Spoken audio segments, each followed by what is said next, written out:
नमस्कार विद्यार्थी मित्रांनो, इन्फिनिटी अकॅडमीच्या यूट्यूब चॅनलवरती मी प्रमोद देशकरी आपणा सर्वांचं स्वागत करतो.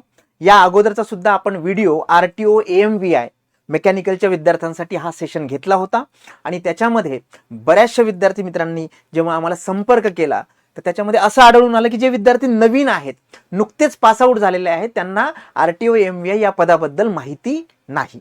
तर या छोट्याशा सेशनमध्ये आपण संपूर्ण माहिती RTO AMVI या पदासाठीची, कोण पात्र आहेत, वयोमर्यादा काय आहे, शैक्षणिक पात्रता काय आहे, लायसन्स बद्दल नेमके नियम काय आहेत, अनुभव नेमका कसा लागतो, कुठला लागतो, नसेल अनुभव तर काय, आणि सगळ्यात महत्त्वाचं की याचे टप्पे काय आहेत आणि आगामी येणारी जी एक्झामिनेशन आहे त्याचा टाइम स्पॅन काय असू शकतो, या सगळ्या प्रश्नांची उत्तरं या सेशनमध्ये.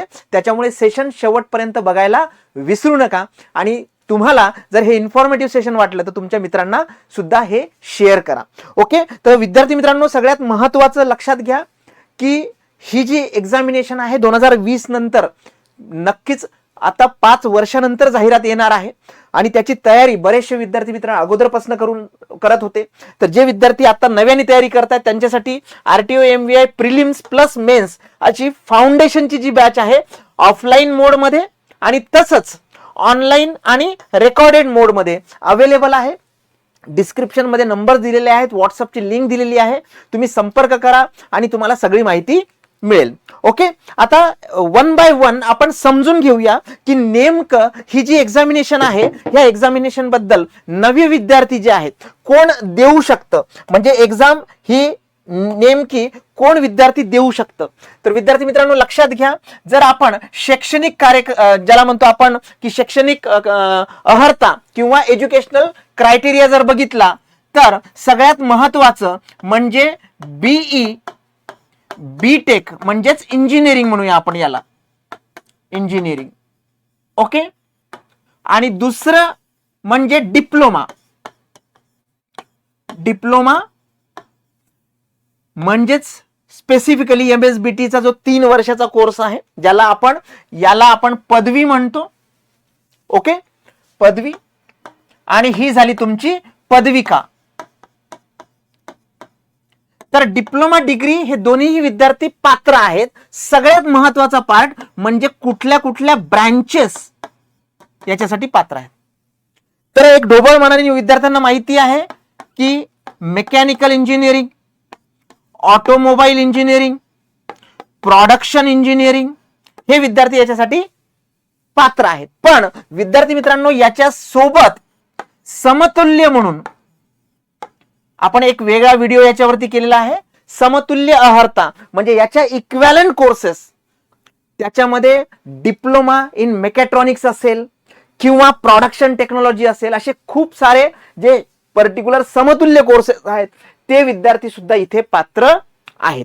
तर लक्षात घ्या विद्यार्थी मित्रांनो, डिग्री डिप्लोमाचे जे विद्यार्थी आहेत मेकॅनिकल, ऑटोमोबाईल, प्रोडक्शन, मेकॅट्रॉनिक्स, त्याच्या व्यतिरिक्त तुमचं जे काही पर्टिक्युलर पॅकेजिंग टेक्नॉलॉजी आहे, तर असे खूप सारे कोर्सेस आहेत. त्याच्यासाठी वेगळा व्हिडिओ आपण तयार केलेला आहे, तर तो तुम्ही बघू शकता. तर हे विद्यार्थी जे आहेत हे विद्यार्थी ही परीक्षा देऊ शकतात.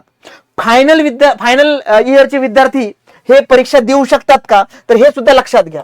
आता फायनल इयरचे जे विद्यार्थी असतात त्याच्यामध्ये लक्षात घ्या की याच्यामध्ये 3 टप्पे आहेत, ते सुद्धा आपण जाणून घेणार आहोत की कुठले कुठले टप्पे याच्यामध्ये एक्झामिनेशनचे आहेत. तर सगळ्यात पहिल्यांदा टप्पा आहे तुमचा पूर्व परीक्षा. पूर्व परीक्षेनंतर मुख्य परीक्षा, बरोबर आहे. आता पूर्व परीक्षा जी आहे ही फक्त क्वालिफाईंग परीक्षा आहे आणि मुख्य परीक्षा जी आहे त्याच्यामधले मार्क वरती आधारित तुमचं सिलेक्शन होतं. ही सरळ सेवा परीक्षा आहे, ग्रुप C ची पोस्ट आहे, त्याच्यामुळे इथे कुठलीही मुलाखत नसते. येते लक्षात. तर हे 2 टप्पे याच्यामध्ये असतात विद्यार्थी मित्रांनो. तर लक्षात घ्या, या पूर्व परीक्षेच्या अगोदर काय येणार आहे तर तुमची जाहिरात येणार आहे. आता जर आपण नवी जाहिरात बद्दल बोलायचं ठरलं तर इथे लक्षात घ्या, तर 2025 ची जी परीक्षा आहे ती तर आता 11 तारखेलाच आहे, गट क ची पूर्व परीक्षा. त्याच्यामध्ये हे पद समाविष्ट होण्याचे चान्सेस तसे कमीच आहेत, दुसरंच झालेत असं मानूया आपण. पण 2026च्या परीक्षेमध्ये किंवा 2026 मध्ये मात्र आयोगाची जी जाहिरात आहे त्या जाहिरातीमध्ये हे पद असणार आहे. जवळपास 400+ पद हे आहेत. मग जाहिरात जी आहे ही साधारणतः मार्च महिन्यात येईल. त्याच्यानंतर एक साधारणतः 3 ते 4 महिने आपल्याला मिळतात पूर्व परीक्षेसाठी आणि पूर्व परीक्षेनंतर साधारणतः 4 ते 5 महिने मिळतात आपल्याला मुख्य परीक्षेसाठी. तर तुम्हाला सुरुवातीला फॉर्म भरावा लागतो प्री साठीचा आणि प्री मधनं तुम्ही क्वालिफाय झालात की मुख्य परीक्षेचा परत एकदा फॉर्म भरावा लागतो. तर मुख्य परीक्षेच्या फॉर्म भरण्याची जी शेवटची तारीख असते त्या दिवशी तुमचं ग्रॅज्युएशन असेल किंवा जे काही अर्थ असेल शैक्षणिक ती पूर्ण झालेली असली पाहिजे. म्हणजेच फायनल इयरचे विद्यार्थी भरू शकतात की नाही या प्रश्नाचं उत्तर हे आहे. ओके, कोण तुमची परीक्षा देऊ शकतं तर मी तुम्हाला सांगितलंय. बरोबर आहे. किती टप्पे आहेत? प्री आणि मुख्य असे 2 टप्पे याच्यामध्ये आहेत. तर विद्यार्थी मित्रांनो लक्षात घ्या. आता दुसरी गोष्ट सगळ्यात महत्वाचं की वयोमर्यादा काय आहे. आपण शैक्षणिक पात्रता बघितली, आता वयोमर्यादा बघूया. वयोमर्यादा मागच्या ऍडव्हर्टाइजमेंट प्रमाणे आपल्याला हे सुद्धा माहिती आहे, तुम्ही बघितलं असेल की एक जनरल कॅटेगरी जी असते, जनरल कॅटेगरी त्याच्यामध्ये 38 वर्ष वयापर्यंत विद्यार्थी ही परीक्षा देऊ शकतात किंवा पात्र ठरतात. किती? 38. आणि जर कॅटेगरीचा विद्यार्थी असेल, ज्याला रिझर्वेशन असेल, तर याच्यामध्ये 5 वर्ष आपण ऍड ऑन करतो म्हणजे 43 वर्षापर्यंत तो विद्यार्थी पात्र असणार आहे. जर तो मागास वर्ग आहे आणि स्पोर्ट सुद्धा आहे तर 43 वर्ष. तो स्पोर्ट पर्सन आहे पण जनरल आहे 43 वर्ष. माजी सैनिक एक्स सर्व्हिसमॅन आहे तर याच्यामध्ये 43 वर्ष परत त्याची जी काही सेवा झाली असेल 4 वर्ष 5 वर्ष ती आणि प्लस 3 वर्षाचं रिलॅक्सेशन एवढं तो जर ओपन जनरल असेल तर, आणि मागासवर्गीय असेल तरी तेच. बरोबर आहे. तर विद्यार्थी मित्रांनो लक्षात ठेवा. आता इथे सगळ्यात महत्वाचं म्हणजे जे विद्यार्थी फिजिकली ज्याला म्हणतो आपण हँडिकॅप असतात किंवा ज्याला आपण दिव्यांग म्हणतो, दिव्यांग विद्यार्थी इथे पात्र नाहीत कारण इथे फिजिकलचा क्रायटेरिया आहे. तर हे झालं तुमचं वयोमर्यादा. आता जसं मी सांगितलं की दिव्यांग विद्यार्थी पात्र नाहीत याचा अर्थ इथे बेसिकली जे शारीरिक पात्रता आहे ती दिलेली आहे. मुलींसाठी वेगळी आहे, मुलांसाठी वेगळी आहे. आता मुलांसाठी काय आहे शारीरिक पात्रता, तर याच्यामध्ये हाईट हा एक क्रायटेरिया आहे आणि हाईट जी असेल ही किती असली पाहिजे? 163 सेंटीमीटर, त्याच्यापेक्षा कमी नको. मुलांसाठी हाईटचा क्रायटेरिया 163 सेंटीमीटरचा. मुलींसाठी तोच थोडासा रिलॅक्स आहे, तो आहे 155 सेंटीमीटर. अनवाणी चप्पल न घालता. बरोबर आहे. त्यानंतर मुलांसाठी चेस्ट जी आहे ती चेस्ट आहे 79 सेंटीमीटर, ही विदाउट एक्सपान्शन किंवा ज्याला म्हणतो आपण प्रसरणाशिवाय, न फुगवता. आणि फुगवून त्याच्यामध्ये किती सेंटीमीटरचा फरक पडला पाहिजे? 5 सेंटीमीटरचा. हे झालं तुमचं मुलांसाठी. मुलींसाठी वजनाचा क्रायटेरिया त्यांनी दिलेला आहे, वजन 45 किलोग्रॅम पाहिजे. असं नको की अधिकारी एकदम कमी वजनाचा आहे. बरोबर आहे. तर मुलींसाठी वजन आणि मुलांसाठी चेस्ट हे पर्टिक्युलर शारीरिक पात्रता आहे आणि उंची दोन्हीकडे आहे. 163 सेंटीमीटर मुलांसाठी आणि 155 सेंटीमीटर मुलींसाठी. ही झाली शारीरिक पात्रता. आता दुसरं आहे अनुभवाची अट. अनुभवाची अट त्यांनी असं मेन्शन केलेलं आहे की 1 वर्ष जे आहे 1 वर्ष अनुभव पाहिजे. कुठला? दुरुस्ती व देखभाल. दुरुस्ती व देखभाल. पण कशाची? तुमचे जे व्हेइकल्स आहेत, जड माल वाहतूक असेल, प्रवासी माल वाहतूक असेल, तुमचे LMV असेल, याची तुम्हाला काय पाहिजे? दुरुस्ती व देखभालीचा तुमचा हा जो पर्टिक्युलर काय म्हणतो आपण अनुभव आहे तो अनुभव लागतो. पण तो आता कंपल्सरी आहे का? आता तुमच्याकडे असेल तरी चालेल. अप्रेंटिसचा असेल तरी चालेल, ट्रेनीचा असेल तरी चालेल. पण समजा नाहीच, विद्यार्थ्याकडे एक्सपिरियन्स नाहीच, तो नुकताच पास आउट झालेला आहे, काही हरकत नाही.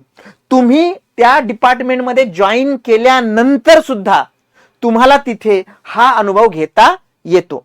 तुम्हाला काय करायचंय की तुम्ही रुजू झाल्यानंतर, बरोबर आहे, तर तुम्ही पर्टिक्युलर त्या शासनाच्या विभागामध्ये रुजू झाल्यानंतर 1 वर्ष कालावधीचा अनुभव हा घेणे आवश्यक राहील. म्हणजे अनुभव आता, एक्सपिरियन्स आता असलाच पाहिजे असं नाही. त्यानंतर लायसन्सची अट. लायसन्स दोन प्रकारचे याच्यामध्ये त्यांनी मागितलेले आहे. पहिलं जे लायसन्स आहे लाईट मोटर व्हेकल, हलकी वाहने आणि टू व्हीलर विथ गिअर. लक्ष ठेवा, हे मुद्दा खूप महत्वाचा आहे मुलींसाठी. कारण तुमच्या मोपेड वगैरे जे आहेत ऍक्सिलेटर नुसतं त्याला विदाऊट गिअर असतात, त्या चालत नाही. टू व्हीलर विथ गिअर आणि LMV हे एक लायसन लागतं. आणि दुसरं, आणि लायसन लागताना परमनंटच लायसन लागतं, शिकाऊ चालत नाही. आणि दुसरं जे आहे जड माल वाहतूक. आता जड वाहतूक मध्ये परत दोन प्रकारचे असतात. एक आहे तुमचं गुड्स कॅरियर, ज्याला आपण माल वाहतूक म्हणतो, आणि दुसरं असतं पब्लिक ट्रान्सपोर्ट, ज्याला जड प्रवासी वाहतूक म्हणतो. बरोबर आहे. हेवी मोटर व्हेकल हे लागणार आहे तुम्हाला.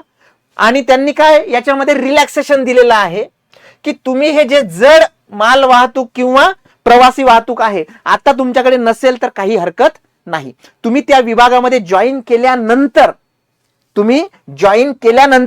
2 वर्षाच्या कालावधीमध्ये तुम्हाला ते लायसन्स घेणं कंपल्सरी आहे.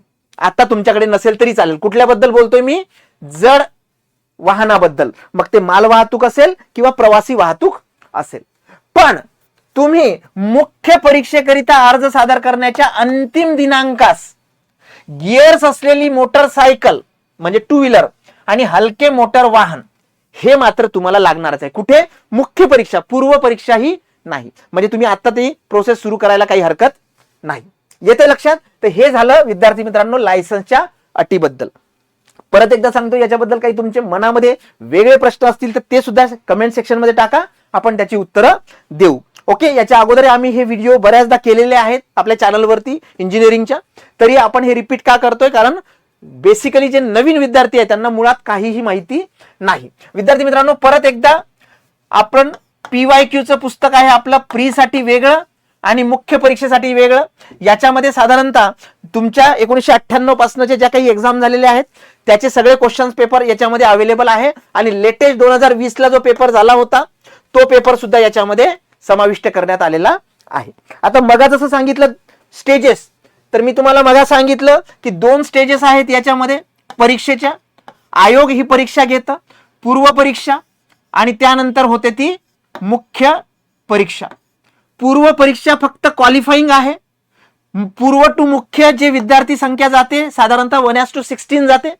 म्हणजे 100 जागांची जर ऍडव्हर्टाइजमेंट जाहिरात आली तर 1600 विद्यार्थी पात्र ठरतात तुमची मुख्य किंवा मेन्स परीक्षा देण्यासाठी. आता पूर्व परीक्षा जी आहे त्याच्यामध्ये 100 प्रश्न असतात. प्रत्येक प्रश्नाला 1 गुण असतो. म्हणजे असे प्रश्न झाले 100 आणि 100 प्रश्नाला 100 मार्क्स. ठीक आहे. मुख्य परीक्षेचं मात्र वेगळं आहे. मुख्य परीक्षेमध्ये 150 प्रश्न आहेत आणि प्रत्येकाला 2 मार्क आहेत. म्हणजे 300 मार्काची परीक्षा आहे. तुमचं सिलेक्शन ह्या 300 मार्कावरती होतं. हे मार्क तुम्ही महाराष्ट्रातनं पहिला जरी आलात तर त्याला काहीही अर्थ नाही. पण एवढं मात्र आहे की तुम्ही इथे ड्रॉप होऊ नाही. तुम्ही मुख्य परीक्षेला पात्र झाले पाहिजे. येते लक्षात? आणि निगेटिव्ह मार्किंग दोन्ही ठिकाणी आहे. निगेटिव्ह मार्किंग आहे 1/4. म्हणजे 4 प्रश्न चुकले की एका प्रश्नाचे मार्क जातात. म्हणजे प्री मध्ये जर तुमचे 4 प्रश्न चुकले तर 1 मार्क जाईल आणि मेन्स मध्ये जर 4 प्रश्न चुकले तर तुमचे 2 मार्क जाईल.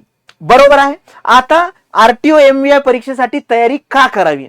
आता हे काही प्रश्न नाही, पण तरी लक्षात घ्या, या पदाचं ग्लॅमर क्रेज असणारं पद आहे आणि मेकॅनिकलच्या विद्यार्थ्यांसाठी हे एक पद आहे. कारण बरेचसे विद्यार्थी PSI कडे वगैरे वळतात, मेकॅनिकल इंजिनिअरिंग झालेले.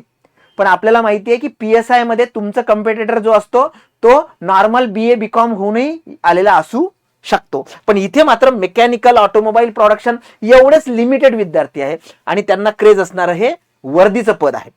दुसरं आहे लोएस्ट क्वालिफिकेशन जे आहे एज्युकेशनल, त्याच्यामध्ये डिप्लोमा आहे. मग लक्षात ठेवा की डिप्लोमावर मिळणारी वर्दी असणारी ही पोस्ट जी आहे ती पोस्ट नक्कीच खूप महत्वाची आहे. गट क च पद आहे, पण गट ब दर्जाचा पे स्केल आहे. S14 पे स्केल आहे याच्यामध्ये. बरोबर आहे. याच्यामध्ये बाकी विभागापेक्षा प्रमोशनचा वेग अधिक आहे. 2017चे जे विद्यार्थी होते आता, तर ते आता प्रमोट झाले AMVI वरनं MVI वरती. तर प्रमोशनचे चान्सेस इथे जास्त आहेत.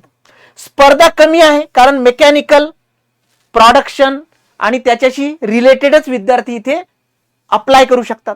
तुम्ही म्हणाल सर कसली स्पर्धा कमी? विद्यार्थी मित्रांनो, मागच्या 3 ते 4 वर्षाचा इंजिनिअरिंगचा जर ट्रेंड बघितला तर computer, IT, AIML, AIDS, ENTC, electronics अशा ब्रँचेसला डिमांड होती. मेकॅनिकलला बरेचसे विद्यार्थी कमी आहेत.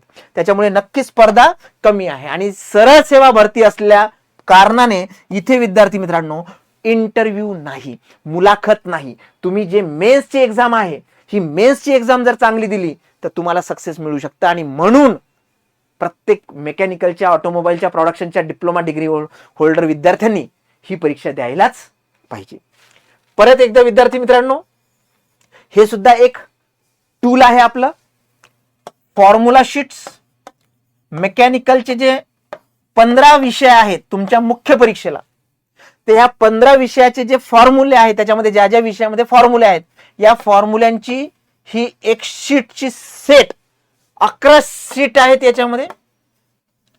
आणि त्याच्यामध्ये सगळे फॉर्म्युले कलरफुल दिलेले आहेत. हे आपल्या वेबसाईट वरती अवेलेबल आहेत, आपल्या ऍपमध्ये अवेलेबल आहे. आणि तुम्ही वॉक इन येऊन पुणे येथे इन्फिनिटी अकॅडमी, नारायणपेठ, पत्र्या मारुती चौक, कुठे तर मानकरवाड्यामध्ये येऊन तुम्ही घेऊ शकता. विद्यार्थी मित्रांनो लक्षात घ्या, तर RTO MVI पदाबाबतची सगळी माहिती या छोट्याशा सेशनमध्ये मी तुम्हाला सांगितली. बरेचसे विद्यार्थी मित्र म्हणतील सर हे आम्हाला सगळं माहिती आहे. काही हरकत नाही विद्यार्थी मित्रांनो, जे नवीन विद्यार्थी आहे त्यांनी लक्षात घ्या, ह्या व्हिडिओमध्ये आपण सगळे पॉइंट्स कव्हर केलेले आहेत. तरी तुमच्या मनामध्ये काही शंका, प्रश्न अजून काही असेल तर नक्कीच कमेंट सेक्शनमध्ये टाका. आणि हा जर व्हिडिओ तुम्हाला इन्फॉर्मेटिव्ह वाटला तर तुमच्या मित्रांना सुद्धा शेअर करा. Thank you so much.